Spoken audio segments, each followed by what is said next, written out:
What up guys, how you guys doing? I'm Thales and we're back with another how to slice. In today's how to slice video, we're gonna be checking out a awesome kit card. So let's go to the video. So this is the Raccon Kit Card. As you can see, this is a really nice model right here. We got the standing raccoon and this is the walking raccoon.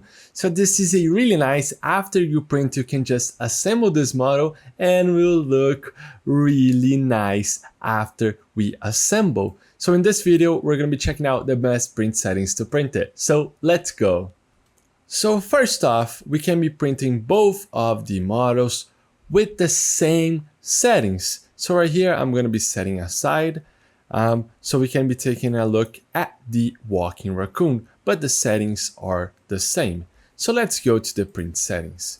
Right here on layer height, we're going to be printing this model at 0.16 millimeters. By reducing this value, we're going to have more layers to print. It's going to take more time to print, but we're going to have a finer and better quality. So this is well recommended.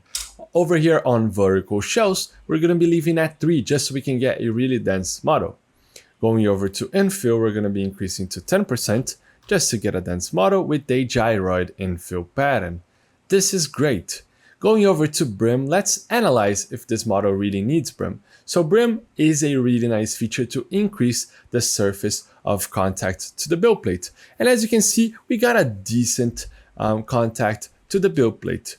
So we're not going to be adding any brim, and sometimes if you add brim, it's quite hard to remove the brim right here on this perimeter, and you're going to be it's going to be quite hard to remove, and you might need some cutting utility, so it's not well recommended, and you're going to get a good surface of contact to the build plate. So we're not going to be adding any brim. But if you have some bad adhesion issues, I do recommend always cleaning your build plate with some isopropylic alcohol or detergent just to get a really clean surface to print on.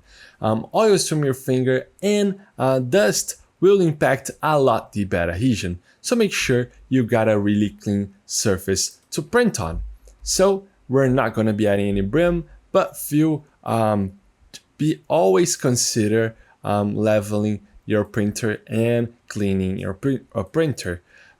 By leveling your printer, you're gonna get a good bad adhesion because you're gonna get a perfect first layer, and a really leveled printer will guarantee that your top surface of your prints will come out nicely.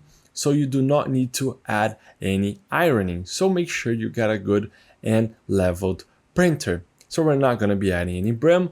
Right here on support material, we're not going to be enabling support material because this model is optimized for printing, so we do not need this. Right here on speed, we can be printing at the standard print speed, especially for Bambu Lab printers. Just make sure that your first layer is at a low value. As you can see right here, the default value is around 30. 20 is well recommended. I do recommend printing really slowly than printing multiple times trying to print it fast. So 1 time low, then having to print 3 times. This is what I do recommend.